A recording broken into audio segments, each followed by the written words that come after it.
Have you ever noticed how some friendships quietly place you in a role you never asked for?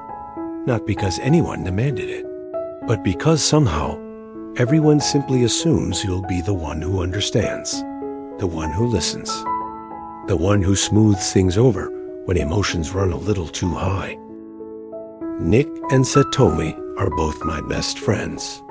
We've known each other for many years, long before they fell in love and got married. I truly admire watching them build their life together. But like many couples, they've had their tough times. おい、鍵置いてけ。 Marriage, as I slowly began to understand, doesn't erase differences. If anything, it reveals them more clearly. At first, the changes were small. A late-night message from Nick asking if I was awake.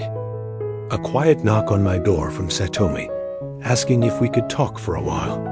Nothing dramatic, nothing unusual, just conversations. And somewhere along the way, without any formal agreement, without any discussion at all, a quiet pattern began to form. Whenever tension rose between them, somehow I become the place they turn to. At first, I thought it was coincidence.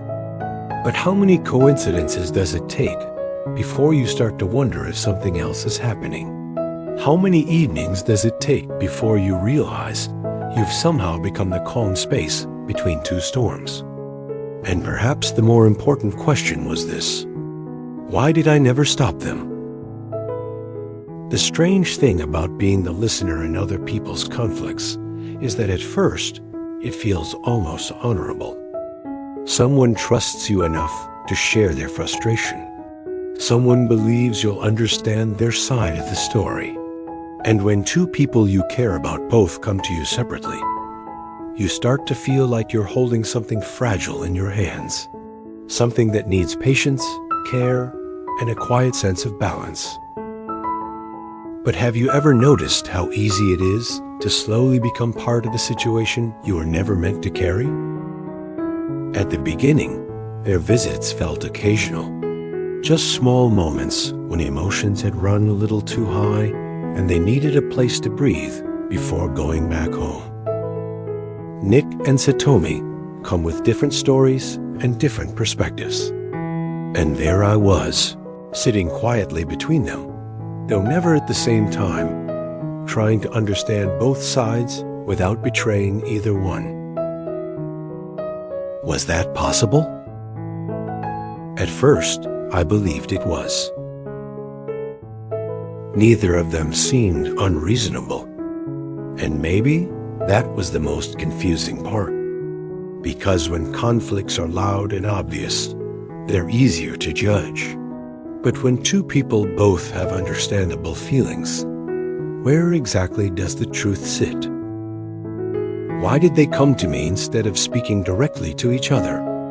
Why was I hearing two halves of the same story, but never seeing the whole picture? And perhaps the question that slowly began to linger in the back of my mind was this: was I helping them? Or was I accidentally giving their conflict a place to hide? Because when people know there is always a safe place to release their frustration, something subtle can happen. They feel understood, they feel heard, but sometimes they stop trying quite as hard to understand each other. The thought made me uncomfortable. After all, what kind of friend refuses to listen?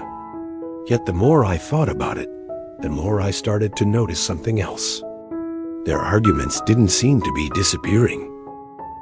If anything, they were becoming a quiet rhythm in our lives.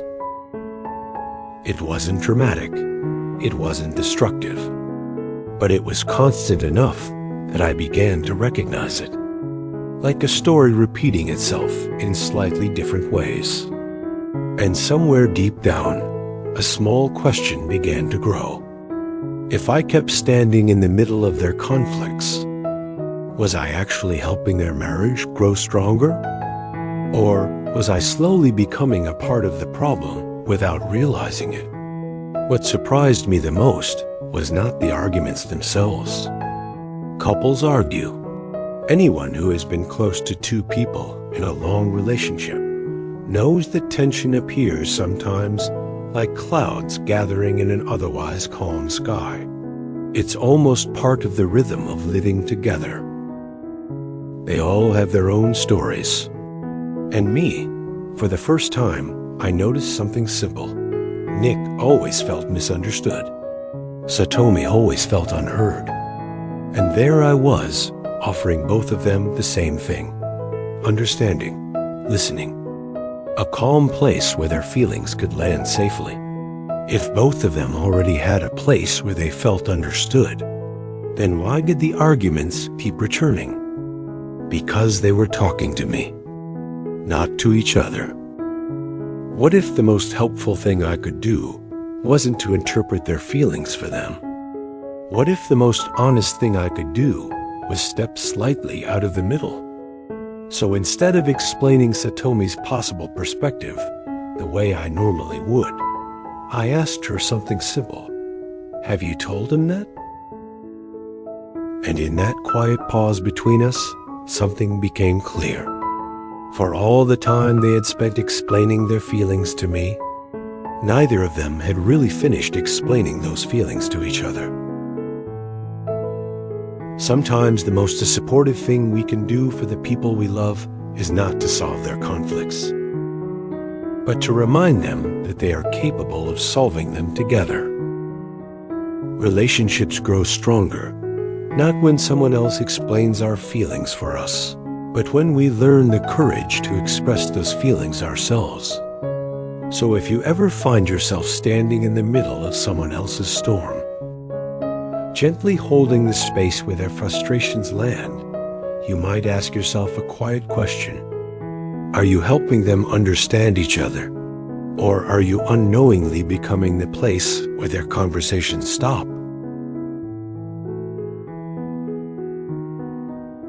Sometimes the best way to care for the people around us is simply to guide them back to each other.